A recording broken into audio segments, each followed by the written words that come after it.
یه دختر خانومی نشسته داره زار زار گریه میکنه. علی طاقت گریه رو نداشت، وایساد. گفت دختر خانوم برای چی گریه میکنی؟ گفت خانوم من، یعنی اونی که پیشش کار میکنم، یه پولی به من داده بیام تو بازار خورما بخرم. خورما خریدم بردم، گفته این خورما مرغوب نی و اون خورما فروشم پول خورمای مرغوب از تو گرفته ولی جنس نامرغوب داده، ببر پسش کن. نمیشناخت امیرالمومنین. گو بردم پس نمیگیره. فرمود بلند شد دنبال من بیا. حاکم مملکت رو میگم.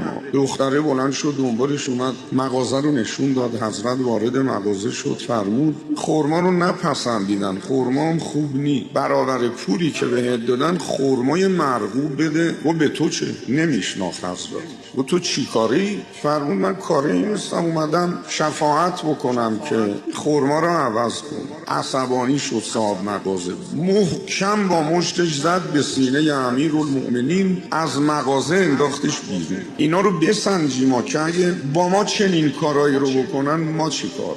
ما شیعه ایم دیگه، چی کار میکنیم؟ اخلاق امیرالمومنین رو رعایت میکنیم. به دختر خانم گفت بیا دنبالم ببرم در خونتون بگم این خورما رو قبول کن. راه افتادم، مغازه دار روبرویی اومد بیرون و اومد پیش این خورما فروش. تو با کدوم دستت به سینه اون مرد زدی؟ گفت تو هم دلت میخواد یه دونه بزنم به سینه؟ گفت نه، اما این دست رو میدونی به کجا زدی؟ این دست رو به سینه شوهر زهرا، پدر حسن و حسین، داماد پیغمبر امیرالمومنین زدی. دوید بیرون دنبال امیرالمومنین، میخواست بیفته رو پای حضرت زیر بغلش رو گرفت. و آقا بگو خورما رو بیاره پس بده، مرغوب بهش بدم. خورما رو گرفت و خورمای مرغوب داد و به خادم خونه گفت برو. گفت دیر شده، میترسم با من بد رفتاری بشه. فرمود خب میام تا در خونتون. اون خانومم دید دیر کرده کنیزش، چند بار در رو وا کرد نگاه کرد و آخرین بار دید کنیزش داره با امیرالمومنین میاد. خیلی شگفت زده شد. حضرت رسید و سلام کرد و فرمود این خرمای مرغوب رو بهش دادن،